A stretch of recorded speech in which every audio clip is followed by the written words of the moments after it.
another. There is no such talk between a man and a woman.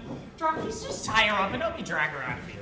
Drockies, your honor, the mayor, before you lay a finger on me, I would consider what trouble you might be bringing upon yourself. Drockies, what are you afraid of? Just go, seize her. Take one step in this direction, and I will kick you so hard you will pee blood for a week. Really? And you think you're man enough, woman enough for the job? You, go get them the pounding they deserve. And when she's done, I'll give all you such a thrashing you'll be crying for your mamas. What? You see? Yeah. You see? You can handle it. I know. So go get him.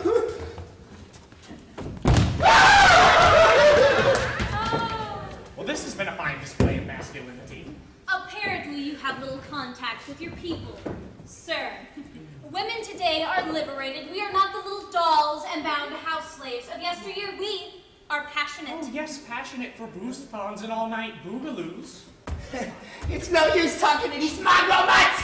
Sir, you see the way they treated us. You call me a mutt again, mister, and we'll see what happens. Yeah, call me a mongrel mutt and watch me munch and maul. Oh, they are rabbit for sure, Your Honor. Best to use a soft voice. Please, for our sakes, find out what they want. They might want to muck it any second. Drockies, go join the other spineless worms and let a real man handle this, okay? Now, Lysistrata, I am a perfectly reasonable man. Just please explain to me what possible purpose there was in taking over the club. Well, I take away the club, I take away the power. No club, no dalliance. Dalliance. No tay-tay-tay, no hookup, no mambo-jambo, no making whoopee. Yes, I understand. No converse, no conjoining, no biblical knowledge, no making of the beast with two backs. In short, no sex. Yes, but what possible purpose could that serve? Well, it's the power that we have. That and the finances the club provides.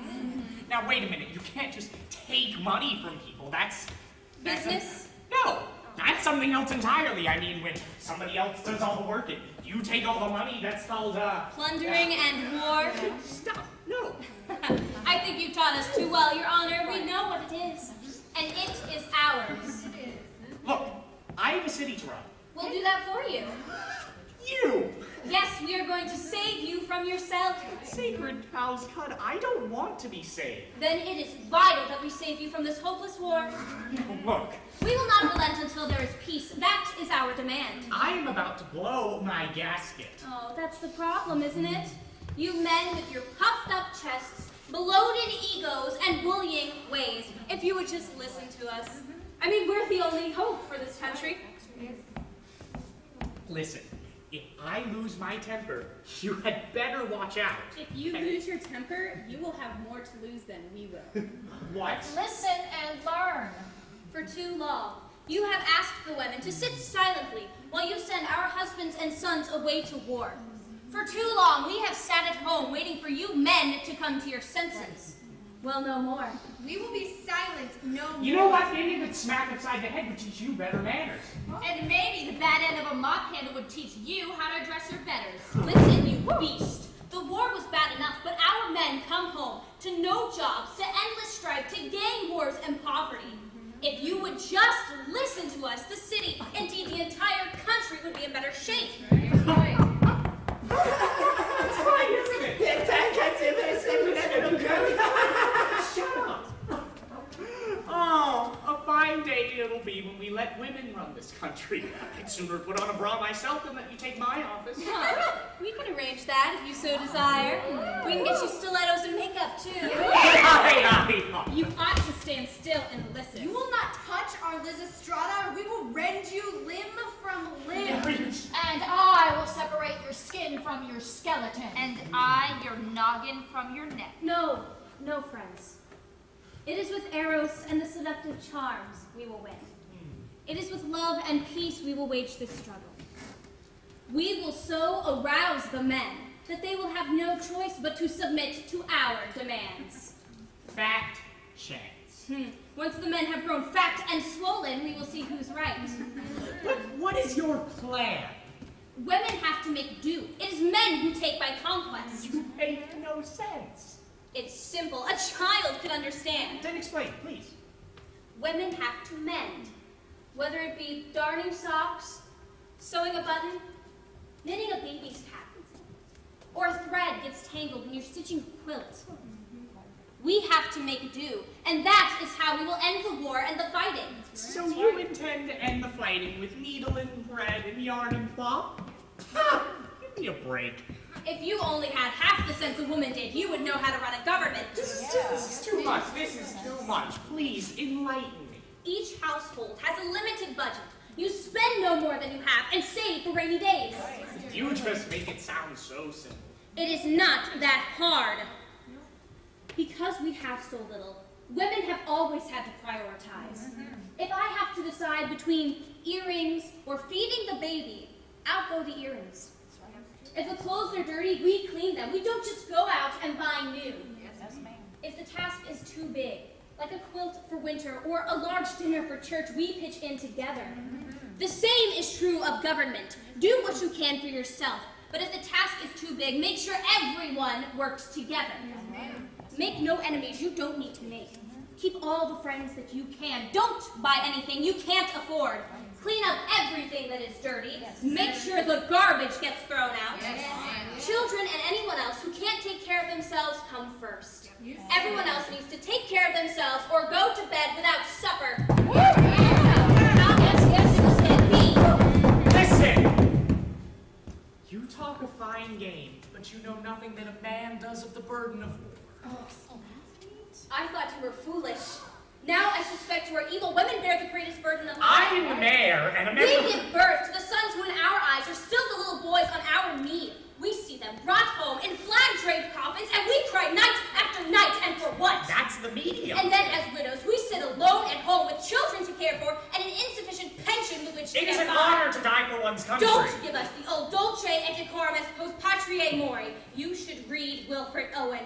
Tell that miserable lie about dying and honor to the widows and orphans you leave behind without so much as a thank you or a crust of bread. I insist that you give up this silly venture. We will not give in.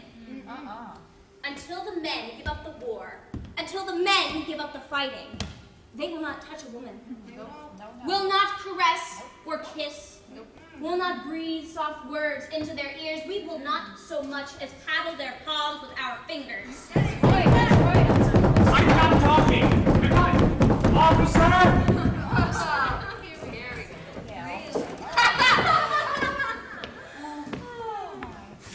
Officer Ipanax reporting for duty, sir. Arrest that woman. What are the charges? I don't know. How about you make something up, huh? Breaking and entering for starters. Drakes gave me the key. He what? Well, Drakes gave the key to the club and the VIP room to me. Druggies? Don't leave. Come on, come here. What's it going Come on? on, come. Just gotta go back. I know. Just tell me. Did you give her the key? Well, not exactly. What do you mean, not exactly? Well, you see, sir, we were drinking, Yeah. you see, and well, things. Things? What sort of things? Well, sir, she took advantage of Can't you keep anything zipped? Look, officer, just arrest her, okay? Well, what for, sir? About creating a public disturbance and indecency and disturbing the peace and yada, so on and so forth. Words to that effect. You catch my drift. You know the rest. Sir, I'm not exactly sure what to put that under.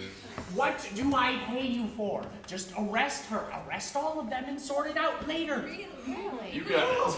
Stop. All right. Oh, You may think you have what's left of the law on your side, Your Honor, but I have something else. listen. Every attorney in this town is in my pocket. Jockeys Besides- also blurted out the combination to the safe in the VIP room. And what does the safe have to do with it? Oh. The safe with not only money, but an interesting collection of balance sheets. Druggies? Balance sheets and a very fascinating collection of photographs. Druggies? Apparently, all kinds of things went on up in that VIP room. Druggies? I never would have guessed how good you look in leather and feathers, Your Honor. You said you burnt all those negatives. Well, I did. Sort of burn. Some. Maybe. And Officer Hipponax, you are truly amazing. Yeah. Why, I would have thought snorting that much baby snow would cause man's head to explode. And magenta is definitely your color. Let me get this straight. You had the pictures of me in your safe. Well, I did. That's right, I did. I'm a businessman. I gotta protect my club myself.